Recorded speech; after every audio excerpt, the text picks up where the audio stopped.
mind if I ask you a personal question? Rebonjour. Rebonjour. Oui, je suis toujours là. Deuxième bonus Ouais. de ton Hello Dave. Ton portrait chinois. Si tu étais un végétal. Une fougère. Pourquoi? C'est chiant. J'aime bien être chiant des fois. Très chiant une fougère. Moi, quand on dit fougère, je pense à mes cours de biologie avec les sports, tu sais. Ah oui, c'est vrai qu'on nous emmenait ça, on les plaquait Ouais. et tout, ouais, c'est vrai. C'est mes premiers souvenirs, en fait, de... De fougère, c'est vrai. Ouais. Une fougère. Non, ouais, c'est ça, j'aime bien. Et un herbier, tu sais. Oh putain, non, je le faisais pas, mais j'avais des potes qui collectionnaient ça, je regardais. Bon, d'accord, c'est ta passion. Ok. Ok. Un serpolet, ok, très bien, super. Si tu étais une matière précieuse. Le temps. Je prends ce que j'aime. Ok. Effectivement, je pense que le temps, c'est ce qu'il y a de plus précieux Ouais. au monde. Ouais, c'est ça, précieux, ça Et m'a plus tu amené là-dessus. grandis, plus tu te rends compte que Eh oui, c'est c'est difficile. affreusement limité Ouais, par notre mortalité. C'est horrible. C'est horrible comment ça passe vite. Mais bon, c'est ça. Si tu étais un animal. Non, Non, c'était quoi? c'était un lion. Ouais, c'est basique. C'est un bel animal, oui. Ouais, je trouve ça beau en fait. Tous les trucs que je trouve beaux comme ça. C'est beau, c'est le roi des Panthère. animaux. Panthère noire. La discrétion. Ouais. J'aime bien la discrétion. Doucement, scred, elle est là, elle est imposante, mais elle est discrète. C'est ça que j'aime bien. Si tu étais un gaz. Ah, un bon paix. Bon, allez, hop, ça, c'est cadeau, ça. Allez.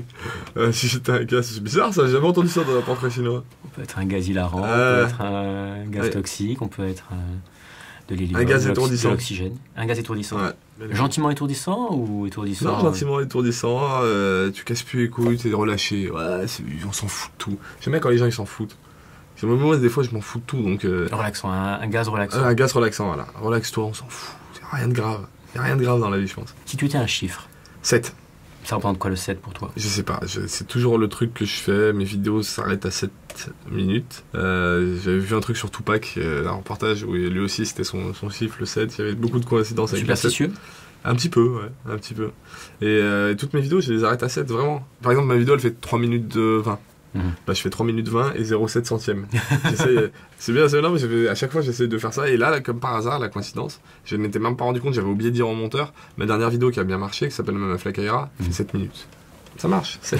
Et j'essaie, voilà, des fois, ça va plus loin. Je sais pas si je le dis, enfin, si je m'en fous. J'essaie de mettre en ligne par exemple, quand je dis vidéo en ligne à 19h, je mets à 18h57. Et après, parce que le temps qu'il faut que je fasse pour copier les liens et tout, sur Facebook, je mets à 19h07. Ah, je suis rentré dans un délire là-dessus. Ouais, t'es bien superstitieux. Ouais, là-dessus, je suis rentré dans un délire avec le 7.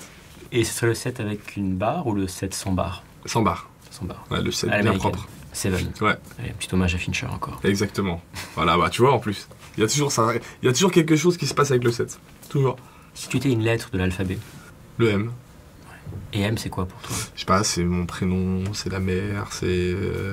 Je sais pas, c'est bien. Le M, j'aime beaucoup.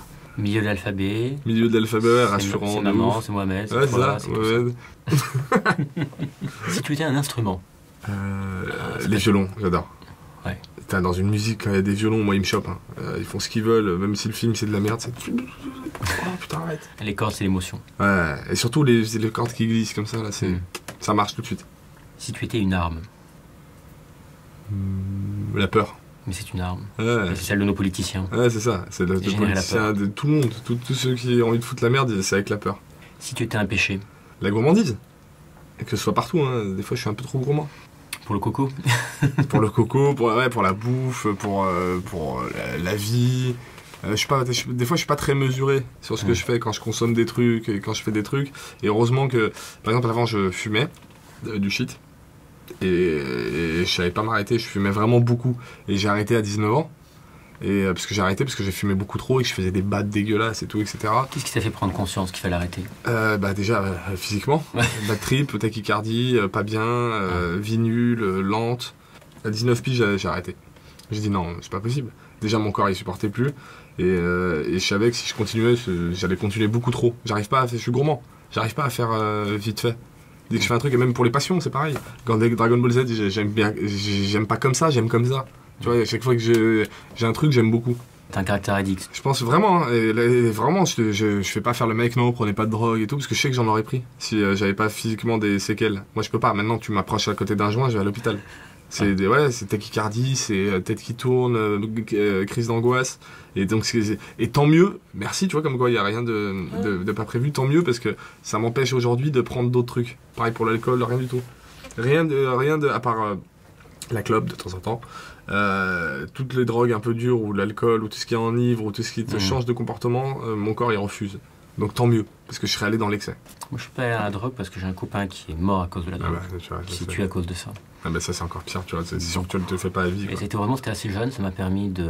Parce que je suis quelqu'un qui est aussi assez addict. Ouais. À la bouffe, je m'en compte. C'est vrai. À plein de choses. Non, mais pareil, c'est affreux. Je fais pas le mec, moi la drogue, je suis plus fort que ça, j'ai pas besoin de ça. Non, c'est à cause de mes problèmes de bad et des machins comme ça que j'en prends pas. Sinon, je serais vraiment très drogué. Mais après, je comprends pas les gens qui affichent. Parce que même si je prendrais de la drogue, je l'afficherais pas. Des fois, je vois des comptes où des gars ils sont là avec leur joint. Ça s'affiche de moins en moins quand même. Ah, tu suis pas les mêmes comptes que moi. Hein. Moi je vois de la beuh, je vois des trucs de partout, alors qu'il y a des gosses qui regardent. Ça m'emmerde un peu. Moi, je fais gaffe à ce que je mets sur Internet. T'as conscience que t'es, je vais pas dire un modèle, mais en tous les cas, ta notoriété te donne une responsabilité? Oui, évidemment. Ah ouais. Et ça te donne une double responsabilité, parce que t'as la responsabilité des gens qui te kiffent. Et ils te kiffent vraiment, et ils te suivent, ils te remercient, ils te disent merci parce que tu m'as fait découvrir ça, Je pense que je peux être un pont aussi pour la culture. Moi je dis, je montre ce que j'ai à montrer, ce qui m'a apporté, ce qui m'a fait du bien dans ma vie, je le montre. Ceux qui ont envie de le voir, ils me remercient, ils sont contents. Ceux qui n'ont pas envie de le voir, c'est pas grave, ne regardez pas, mais venez pas me dire que je suis en train de donner des leçons. Je donne pas de leçons, je te raconte ce que j'aime. Que ce soit dans le rap ou tout, quand tu racontes n'importe quoi. Est-ce que justement est-ce que tu t'es freiné un jour sur des sujets, sur des choses en te disant je peux pas? Ouais, plein de fois. La religion, je me freine tout le temps. J'en parle pas, c'est un truc personnel. La mort aussi, j'aime pas. Les maladies et tout, j'aime pas. Au tout début, je me freinais sur la vulgarité. En me disant ça craint, c'est chaud, c'est pas bien et tout de parler comme ça. Et après, au bout d'un moment, je me suis dit alors dans la vie, je suis vulgaire. Je te jure, malheureusement, c'est vrai. C'est pas bien. T'es pas vulgaire, t'es grossier. Ouais, je suis grossier. C'est la grossièreté. Ouais, je suis grossier, je parle mal avec ma bouche quand je suis avec mes potes et tout, etc. Et au bout d'un moment, j'ai dit, mais en vrai, on parle tous mal. Tant que t'incites pas à des trucs mal, même du sexe. Tu vois, j'ai un tabou avec ça. Tu vois, il n'y a aucune vidéo où je couche avec quelqu'un et tout, etc. Je montre pas des sexes, des machins comme ça, tous les trucs un peu. Voilà, t'as raison, en fait, je suis pas vulgaire, je suis grossier. Et après, les gens, ils sont drôles sur Internet parce qu'ils adorent faire un truc. C'est essayer de te trouver des contradictions. C'est que dès que tu... dès que t'es dit... ça fait 7 ans que je suis sur YouTube, 7 ans, enfin sur Internet et que je me montre, etc. 7-8 ans même. En 8 ans, il y a des choses qui évoluent. Il y a des choses que je fais pas comme avant. Il y a des choses que je pense pas comme avant. Et aujourd'hui, on va te chercher un truc, on va te le mettre, ça fait un petit buzz sur Twitter, ils sont contents, ils font regarde ce qu'il a dit, et tout, etc. On évolue, et je l'évoluerai tout le temps. Ce que je dis aujourd'hui, c'est peut-être pas la même chose que je vais dire demain, ça arrive. Et aujourd'hui, heureusement qu'on évolue. Ouais, heureusement qu'on évolue. Il y a des cons qui changent pas la vie. Et on essaie alors, ce qui m'énerve vraiment, là-dedans, on en reparle vite fait, c'est le fait que moi, je viens d'un milieu où quand quelqu'un t'insulte, tu vas te battre. Je me bats. C'est pas grave. Je me suis battu avec tous mes potes d'enfance. Un jour ou l'autre, on s'est froissé entre nous, on s'est tapé, c'est pas grave. On est les meilleurs amis du monde encore aujourd'hui, c'est pas grave. Et aujourd'hui, on est dans un monde sur Internet où tout le monde t'insulte et tu peux rien faire. Moi, ça fait 8 ans que je suis à peu près, 2 ans que je suis très arrêté dans la rue, très connu. Pas une seule fois, j'ai entendu espèce de connard, t'es de la merde que tu fais. Pas une seule fois. Et pourtant, je sors, tu vois, pas une seule fois. Donc, on est sur un truc virtuel qui existe que sur Internet. Et on doit se dire, en tant que mec qui est toujours réglé ses problèmes en se tapant, quoi. Et on doit se dire, vas-y, il insulte ma mère, c'est pas grave. Et ça, c'est dur. Et ça, c'est dur. Et je te jure, pour un mec comme moi, ça, c'est ce qui a été susceptible en plus, c'est ce qui a été le plus dur. Se dire, tu peux rien faire, tu peux pas taper ces gens, ils existent pas. Ils existent que derrière leur écran dans la rue, ils t'ont jamais fait chier, personne ne t'a jamais fait chier. Au bout d'un moment, j'étais tellement énervé et tellement susceptible que je me disais, putain, s'il vous plaît. Dès que j'ai un mec qui me regardait de travers, je me disais, putain, s'il te plaît, regarde-moi de travers, tu vas manger pour tout le monde. Tout le temps. Et souvent, et après, j'ai dit, mais en fait, c'est ridicule. Ouais. Ça sert à rien. Et après, dès que j'ai compris ça, j'ai dit, non, mais ça, oublie ça. C'est pas toi. C'est l'image qu'ils pensent avoir de toi qu'ils insultent. C'est pas toi personnellement. Regarde la dernière saison de South Park. J'ai regardé là.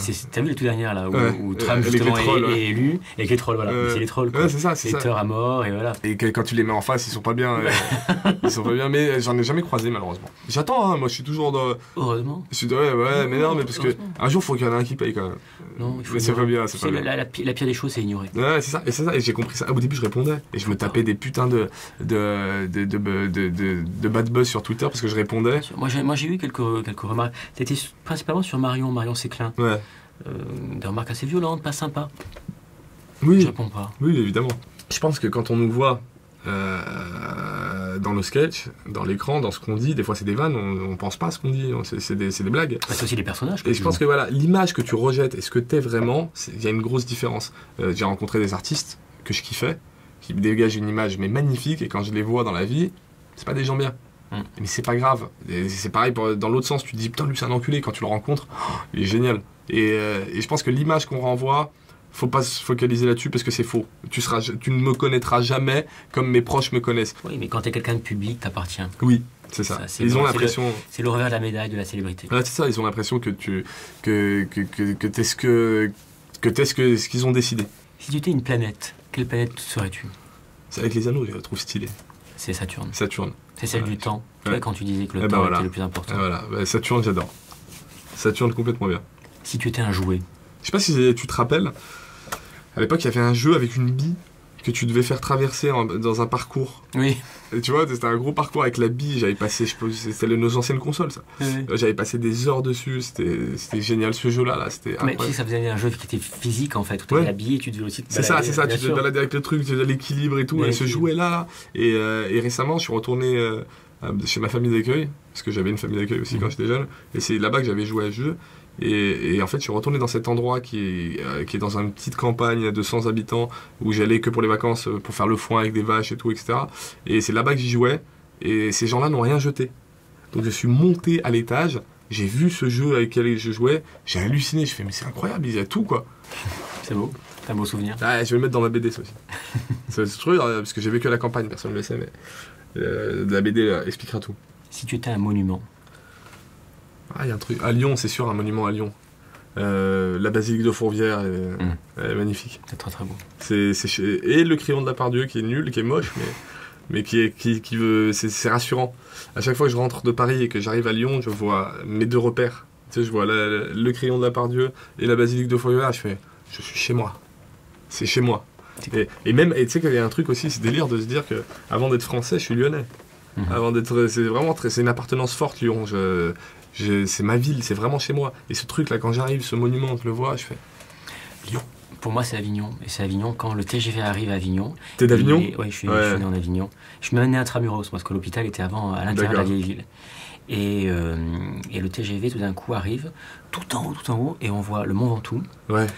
On imagine un morceau de rempart, on voit le pont. Et le Palais des Papes. Ouais, c'est ça. Je me dis, c'est chez moi. Tu vois, tu vois cette vision, tu ressens exactement la même chose. C'est moi, dès que le train arrive, tu vois les deux trucs, tu fais. Et ça calme. Ouais, c'est ça, direct. Ça marche, hein, c'est vraiment bien. C'est pour ça que les Parisiens, je suis désolé. Je suis désolé pour vous. Pour terminer ton portrait chinois, si tu étais une devise. Rien n'est important, je sais pas. Je trouve que rien, on donne trop d'importance à beaucoup trop de choses, et je pense qu'au final, il n'y a rien qui est important. Faut rien prendre trop à cœur, sinon on se fait du mal. Rien n'est important, voilà, c'est ça. C'est ma devise. Il y a rien d'important. Ah si, il y a une petite nuance. Il n'y a rien d'important à part la famille. C'est ça, voilà.